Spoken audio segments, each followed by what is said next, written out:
Hi hello welcome to our channel smart life Shri. అందరూ ఎలా ఉన్నారు, ఏం చేస్తున్నారండి? మార్నింగ్ 5 o'clock అయితే అయింది. మన రొటీన్ పనిలోకి అయితే దిగిపోదాం. సో ఈరోజు రొటీన్ బ్లాగ్లోకి వెళ్ళే ముందు ఈ వీడియోలో ఒక చిన్న విషయాన్ని అయితే మీతో షేర్ చేస్తున్నానండి. అడపదడప మన ఇంట్లోకి ఎక్కువగా బల్లులు అనేవి వస్తూ ఉంటాయి. ఇలాంటి బల్లుల్ని మనం ఎలా పారద్రోలచ్చు అనే విషయాన్ని నేను ఇంట్లో ఏ విధంగా చేసుకుంటాను, బల్లుల్ని ఎలా అయితే కంట్రోల్ చేసుకుంటాను అనే దాన్ని మీతో అయితే షేర్ చేస్తున్నాను. సో లాస్ట్ వరకు వీడియోని స్కిప్ చేయకుండా చూడండి. అదేవిధంగా కొత్తగా చూస్తున్న వాళ్ళు అయితే సబ్స్క్రైబ్ చేసుకోండి. మరి ఇంకా ఈరోజు వ్లాగ్లోకి వెళ్ళిపోయే ముందర ప్రతిరోజు డైలీ రొటీన్ అంటే మన ఆడవాళ్ళు చేసే పనులన్నింటిలోకి మార్నింగ్ లేచిన దగ్గర నుంచి ఆల్మోస్ట్ అన్ని పనులు కూడా మన పిల్లలకి లంచ్ బాక్సులతోనే ముడిపడి ఉంటాయి మార్నింగ్ డైలీ రొటీన్లో అయితే. సో అలాంటి లంచ్ బాక్సుల ప్రిపరేషన్కి మార్నింగ్ 5కి అయితే లేస్తానండి. ప్రతిసారి వీడియోలో షేర్ చేస్తాను. లేచిన తర్వాత ముందరగా మన కాలకృత్యాలు అంటాం కదా, అవన్నీ తీర్చేసుకుని బయట కంపల్సరిగా తుడుచుకుని ముగ్గు వేసుకుని ఇంకా స్నానానికి ముందర చేయాల్సిన కొన్ని పనులు అనేవి ఉంటాయి కదండి. అంటే బట్టల్ని వాషింగ్ మిషన్లో వేసుకోవటం, డస్ట్బిన్ క్లీన్ చేసుకున్న తర్వాత దాంట్లో కవర్ వేయటం, మాసిన బట్టలు అన్నింటిలో కూడా మిషన్లో వేసిన తర్వాత గదులన్నీ ఊడ్చుకోవటం, ఇలాంటివన్నీ కూడా అంటే డైలీ ప్రతిసారి చూపిస్తే రొటీన్ అయినా కూడా మనకి చూడడానికి కొద్దిగా బోరుగానే ఉంటుంది. కాబట్టి కొన్ని విషయాలను అయితే స్కిప్ చేశాను. తర్వాత స్నానం అయితే చేసి వచ్చేసానండి. తర్వాత నేను చేసే పనులు అనేవి ఇప్పుడు మీతో అయితే షేర్ చేస్తున్నాను. సో స్నానం చేసి వచ్చేసిన తర్వాత దీపారాధన అయితే మాత్రం ఖచ్చితంగా చేసుకుంటాను. ప్రతిసారి మీతో షేర్ చేస్తాను. నేను స్నానం చేసిన తర్వాతనేనండి ఆ కిచెన్లో ఏ వస్తువునైనా కూడా ముట్టుకుంటాను, ఇంక్లూడింగ్ కౌంటర్ టాప్, స్టవ్తో సహా. కిచెన్లో మనం వంట చేసే పనితో లంచ్ బాక్సులు ఇవ్వడం కానీ ఇవన్నీ కూడా నాకు స్నానం చేసి చేయటమే అలవాటండి. అంత ముందు వరకు నేను ఏది కూడా అంటే స్నానం చేయకుండా అయితే అసలు కిచెన్కి సంబంధించినవి ఏవి కూడా ముట్టుకోను. సో ఆ విధంగా స్నానం చేసి వచ్చేసిన తర్వాత మన కృష్ణయ్య బృందావనంలో తులసం ముందర ఎప్పుడు కూడా చెప్తూ ఉంటాను, ముగ్గు అనేది వేసుకుని దీపారాధన అనేది చేసేసుకుంటాను. మా వారికి కూడా దీపారాధన ప్రతిరోజు చేసుకోవడం అలవాటండి. అంటే ఆయన కొద్దిగా లేట్గా లేచి తర్వాత ఆయన పనులన్నీ చూసుకుని ఆఫీస్కి వెళ్ళే ముందు స్నానం అది చేసి దీపాలను పెట్టుకుని ఆఫీస్కి వెళ్ళిపోతారు. దానికన్నా ముందర మా పిల్లలు లేచే లోపే లంచ్ బాక్సుల కన్నా ముందరే ఈ విధంగా దీపారాధన అనేది కూడా నేను చేసేసుకుని మా వారికి కూడా రెడీ అయితే చేసేసి పంచోపచార పూజను అయితే చేసేసుకుని పాలు అనేవి ఇప్పుడు కాచుకుంటాం కదండి మార్నింగే, అవి కొద్దిగా అయితే నైవేద్యం పెట్టేస్తాను.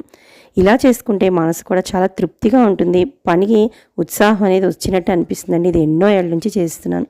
ఇక్కడ మీకు చూపిస్తున్న ఈ బాక్సులు నేను నిన్నటి వీడియోలో అయితే అంటే దీని ముందర వీడియోలో అయితే అప్లోడ్ చేశానండి. మీషో నుంచి తెప్పించుకున్నాను. ఎస్పెషల్లీ ఆకుకూరల కోసం అయితే తెప్పించుకున్నానండి అని.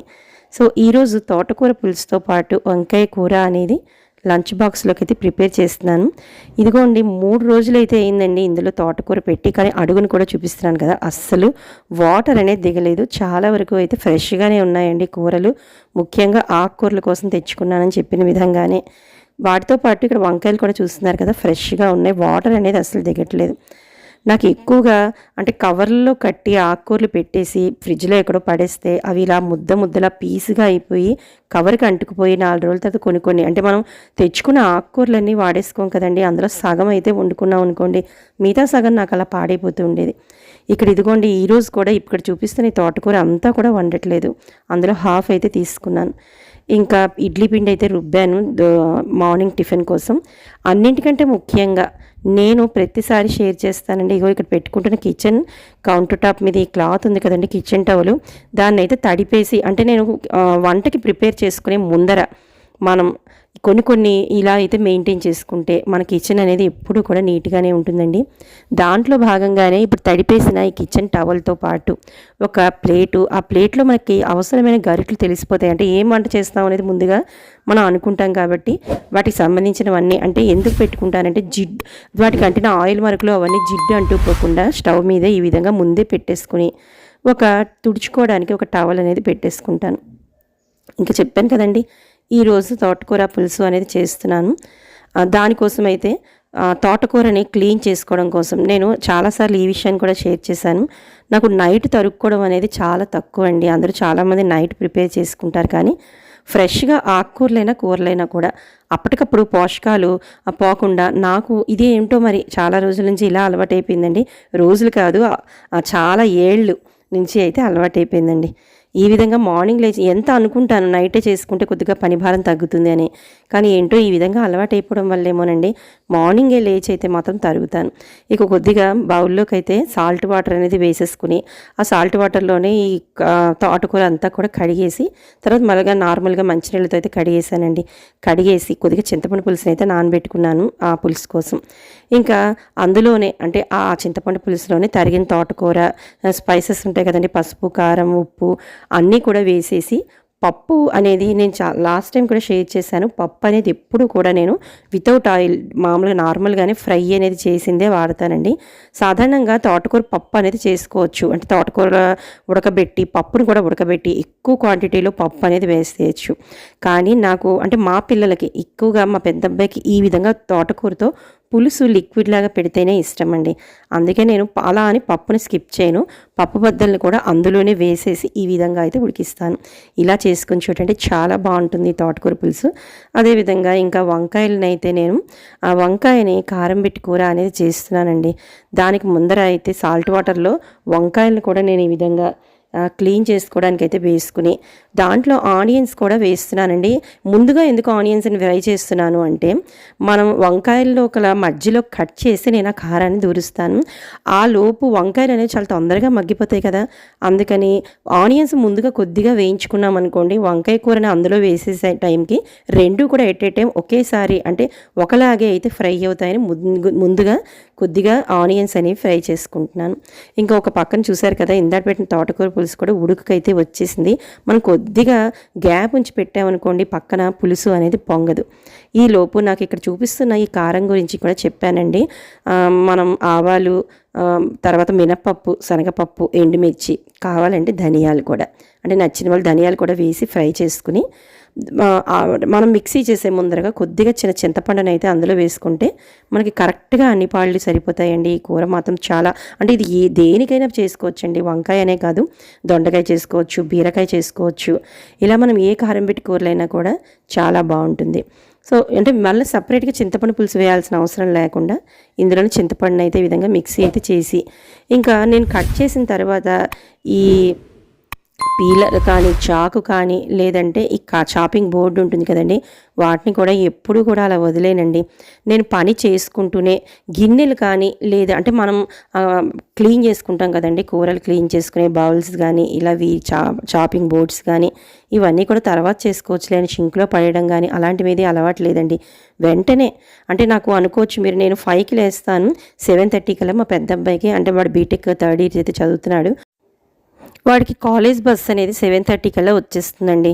ఇది మైండ్లో నాకు పరిగెడుతూనే ఉన్న ఏవో ఇలాంటి చిన్న చిన్న టిప్స్ అనే కన్నా ఎన్నో రోజుల నుంచి అలవాటు అయిపోయిన పనులు అని అనాలండి. అలా ఇలాంటివి మాత్రం మార్చుకోలేకపోతున్నాను. అంటే ఇవన్నీ నెమ్మదిగా తర్వాత చేసుకోవచ్చు, కానీ ఈ విధంగా చేసుకోవటం వల్ల ఎప్పటికప్పుడు అంటే నీట్నెస్ అనేది అలవాటు అయిపోయింది. ప్లస్ పని కూడా తొందరగా అయిపోతుంది వల్ల అంటే మనం కూడా కొద్దిగా 10 నిమిషాల తర్వాత వాళ్ళు వెళ్ళిపోయిన తర్వాత అయ్యో ఈ పని ఉండిపోయింది అని అనుకోకుండా రెస్ట్ తీసుకోవచ్చు అని ఇలాంటివన్నీ కూడా కలగలిపి ఇలాంటివి చేయడం వల్ల కూడా మనకి చాలా వరకు ఉపయోగిస్తాయండి. ఎప్పుడు పని అప్పుడు అయిపోవడం వల్ల మనకు కూడా మనసు కూడా ప్రశాంతంగా ఉంటుంది కదా.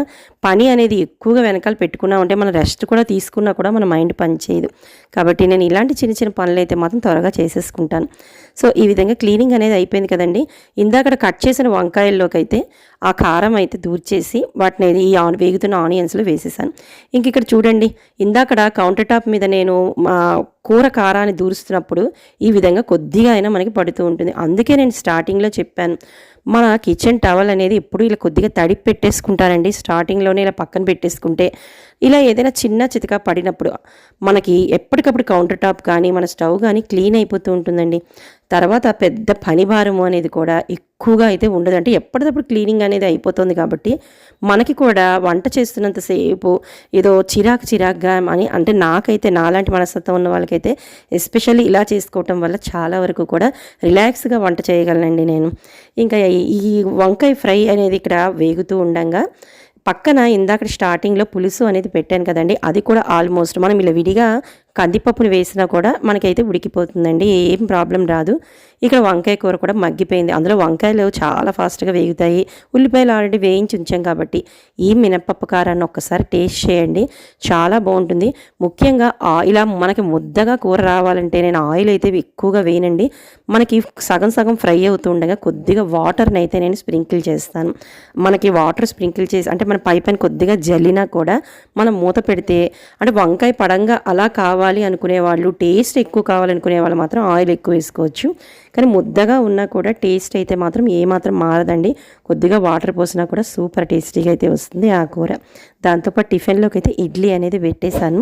ఇంకా వాళ్ళ లంచ్ బాక్స్లు అవి పంపించలేదు, కొద్దిగా హడావిడైంది వాళ్ళకి. అంటే నేను షూట్ చేయలేదు, వాళ్ళ లంచ్ బాక్సులు తీయడము, బాక్సెస్ని కట్టడము ఇలాంటివి ఏం చేయలేదు అండి.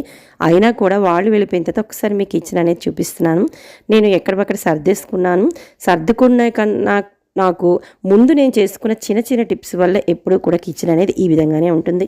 ఇంక ఇక్కడ చూపిస్తున్నవన్నీ కూడా ఇందరు బాక్సెస్ అవి ఖాళీ అయ్యాయి కదండి, ఇవి చూపించాను కదా, అవన్నీ కూడా క్లీన్ చేసుకుని ఎప్పటికప్పుడు నేను తోమేసుకోవడం వల్ల నాకు మిగిలిన అంట్లు అనేవి వచ్చాయండి. వాళ్ళని పంపించేసాక గరిట్లు ఇంకా చిన్న చిన్న ప్లేట్లు అవి ఉంటాయి కదా, అవన్నీ తోమేసి ఇలా ఎండలో అయితే పెట్టేసుకుని ఫైనల్గా అయితే కిచెన్ లుక్ అనేది ఇలా ఉంది. లుక్ కన్నా ఇక్కడ ఇందాక చెప్పానండి, ఇక్కడ మాకు కిచెన్ వైపు చిన్న విండో ఉంది. ఇక్కడ నుంచి అయితే మధ్య అడపదడప ఈ పైనుంచి అంటే ఇక్కడ బట్టలు అవి ఆరేస్తూ ఉంటాను. మీకు అప్పుడప్పుడు బాల్కనీ చూపిస్తాను కదా, ఆ తలుపు వెనకాల మీకు చూసారా వాటర్, అంటే ఇది అపార్ట్మెంట్ కదండి, పై ఫ్లోర్ నుంచి కింద ఫ్లోర్కి ఒక గొట్టం అనేది కనిపిస్తుంది. దాని బ్యాక్ సైడ్ నుంచి అస్తమాటు బల్లి అనేది ఈ మధ్యన వస్తుందండి ఫ్రీక్వెంట్గా. అలాగే ఫ్రంట్ సైడ్ అంటే ఇప్పుడు మీకు కూడా ఈ ఫ్రంట్ సైడ్ కూడా చూపించానండి. ఎంట్రన్స్లో ఇక్కడ మేము వేసుకున్నాం కదా దోమలు అవి రాకుండా జాలి, అయినా కూడా అందు మీదకి కూడా ఈ చెప్పుల స్టాండ్ పెట్టిన వైపు నుంచి ఒక బల్లి అనేది అటువైపు బాల్కనీ సైడ్ ఈ రెండు మాత్రం మమ్మల్ని తెగ ఏడిపించేస్తున్నాయండి.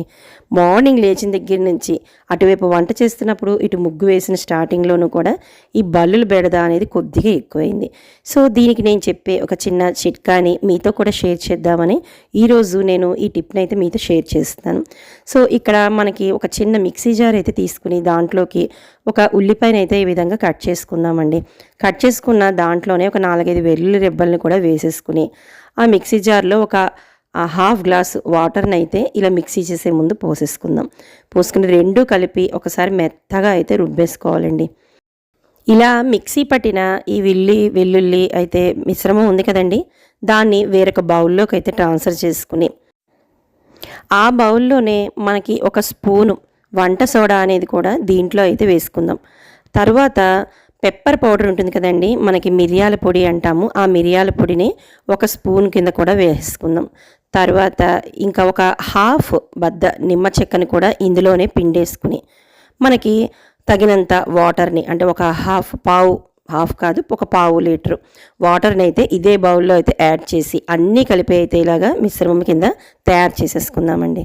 ఈ వెల్లుల్లిపాయ అదేవిధంగా పెప్పర్ వాసన అంటే కూడా బల్లులకి అస్సలు ఇష్టం ఉండదటండి. అంటే ఆ పెప్పర్ స్మెల్ తగలంగానే అవి లోపలికి రావడం అనేది మానేస్తాయి. కాబట్టి వీటి అన్నిటినీ అంటే ఇందాక మనం వాటర్ అనేది యాడ్ చేసుకుని కలిపిన ఈ మిశ్రమాన్ని కొద్దిగా వడగట్టుకుని ఆ వాటర్ని మాత్రం మనం అంటే స్ప్రే చేసేటప్పుడు ఇవేమి అడ్డుపడకుండా మనం వీటిని అయితే మనం వడగట్టుకుంటున్నాం. ఈ వడగట్టుకున్న ఈ వాటర్ అయితే వచ్చింది కదండి, దీన్ని మనం ఎందులో స్ప్రే చేసేద్దాం అనుకుంటున్నామో ఆ బాటిల్లో అయితే పోసేసుకుని ఎక్కడ బల్లులు అనేవి మనకి ఫ్రీక్వెంట్గా వస్తున్నాయి అంటే ఎట్నుంచి వస్తున్నాయి అనేది మనకి ఇంట్లోకి తెలుస్తుంది కదా, అటువైపు అయితే మాత్రం స్ప్రే చేసుకుందామండి. మనం ఇవన్నీ కూడా నార్మల్గానే అంటే మనం ఇందులో ఏది కెమికల్ అనేది యూజ్ చేయలేదు కాబట్టి ప్రాబ్లం అయితే రాదు. కానీ ఆ వంట సోడాకి వాటికి చిన్న చిన్న వైట్ కలర్ మరకలు పడచ్చు కదా అని మీరు అనుకోవచ్చు. కానీ మనకి ఈ బల్లులు బెడద వచ్చే కన్నా లోపలికి, అందుకే అంటున్నాను, మీరు ఆ లోపల మనకి బట్టలారలు కానీ లేకపోతే వేరే చోట వస్తువుల మీద కానీ ఏం వేయకుండా నార్మల్గా మనకి విండోస్ అవి ఉంటాయి, మళ్ళీ తర్వాత మనం క్లీన్ చేసేసుకుంటాం కాబట్టి ఆ విండోస్ మీద ఈ విధంగా ఎక్కడి నుంచి వస్తున్నాయో వాటి మీద అయితే, అది కాకుండా గోడ వైపు నుంచి ఎటు నుంచి వస్తున్నాయో వాటి అన్నిటి మీద కూడా స్ప్రే చేసేసుకోవచ్చు. చాలామంది అనొచ్చు గుడ్డు పైన పెంకులు అవి వస్తాయి అవి పెట్టుకోవచ్చండి, లేకపోతే బల్లులు రావడం వల్ల పురుగులు వస్తాయి కాబట్టి వాటిని తినేస్తాయి, బొద్దింకలు అవి పోతాయి, ఎందుకు వాటిని ఇచ్చేయడం అని. కానీ బల్లి లోపలికి వస్తే చూడటానికి ఎలర్జీతో పాటుగా మనకి లోపలికి వస్తే మంచిదేనండి, కాదనను. కానీ మనం అడపదడప ఈ కిచెన్లోకి మరీ తిరుగుతూ ఉంటే వంట చేయలేము, ఓ రకమైన భయంగా కూడా ఉంటుంది. అది కూడా ఎందులోనే పడిపోతుంది అనుకోండి ఆ బల్లులు, మళ్ళీ తిరిగి మనమే తీసుకు వాటిని పడేయడం ఇవన్నీ మనం చేయలేం కదా. అది కాకుండా ఇక్కడ చూసారా ఫ్రంట్ సైడ్ చెప్పాను కదా, ఇక్కడ నుంచి కూడా ఒకటి వస్తుంది మాకు.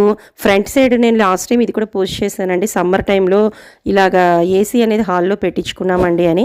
అటువైపు ఉన్న ఇక్కడ నుంచి అయితే అంటే ఇక్కడ మీకు చెప్పుల స్టాండ్ పక్కన మా పిల్లలు ఇలాగా విడిచిన సాక్స్లు అవి ఉంటాయి కదా, ఆ డబ్బాలో అయితే వేసేస్తూ ఉంటారు. దాని బ్యాక్ సైడ్ నుంచి కూడా ఈ మధ్యన చెప్పాను కదా చిన్న బల్లి అంటే ఫ్రంట్ సైడ్ నుంచి కూడా ఈ విధంగా అయితే వచ్చేస్తుంది. సో అక్కడ కూడా నేను స్ప్రే అయితే చేశాను. ఇందాక అనుకున్న విధంగా గుడ్డు పైన అవి పెట్టుకోవచ్చు ఆ పెంకులు అని మీరు అనొచ్చు. కానీ మేము మరీ ప్యూర్ వెజ్ అండి, గుడ్డు కూడా మేము తినము. అందుకని నాకు ఎక్కువగా గుడ్డు పైన అవి పెంకులు అవి రావు. అందుకని నేనైతే ఈ విధంగా రెడీ అయితే లిక్విడ్ చేసుకుని ఆ పెప్పర్ స్మెల్కి అవి రావు అన్న ఉద్దేశంతో ఈ విధంగా స్ప్రే చేసుకుంటున్నానండి. ఇలాగే కృష్ణయ్య బాల్కనీలోని మనకి ఇంకొక గొట్టం కనిపిస్తుంది కదా పైనుంచి, మనకి ఎక్కువగా ఈ బాల్కనీల్లో వాటిల్లో అంటే అపార్ట్మెంట్స్లో అయితే ఇలాంటి వైపు నుంచే వస్తాయి కాబట్టి అక్కడ కూడా నేను స్ప్రే అయితే చేసుకుంటున్నాను. సో మీకు అందరికీ కూడా ఎవరికైనా టిప్ యూజ్ అవుతుంది అంటే మాత్రం తప్పకుండా మీ అందరూ కూడా ఎవరికైనా కావాలి అనుకుంటే షేర్ చేయండి. ఇదిగోండి పని అంతా అయిపోయింది, చాలా రిలాక్స్గా అయితే ఇంట్లో అయితే ఇలా 10 నిమిషాలు కూర్చుని మబ్బు కూడా పడుతుంది. ఇక మిగతా పనులు చేసుకుంటాను. మీకు ఇందులో అంటే ఈ వీడియోలో ఏదో ఒక విషయం నచ్చే ఉంటుంది కదా, నచ్చితే మాత్రం తప్పకుండా లైక్ చేయండి. కొత్త వాళ్ళైతే సబ్స్క్రైబ్ చేసుకుని పక్కనే ఏమైనా బెల్ ఐకాన్ క్లిక్ చేస్తే మీకు నేను పెట్టే నోటిఫికేషన్ రూపంలో వీడియోస్ వస్తాయి. సబ్స్క్రైబర్స్ లైక్ చేయాలని కోరుకుంటూ రేపు ఒక ఇంట్రెస్టింగ్ వీడియోతో మళ్ళీ మీ ముందుకు వచ్చేస్తాను. అంతవరకు బాయ్, నమస్తే అండి.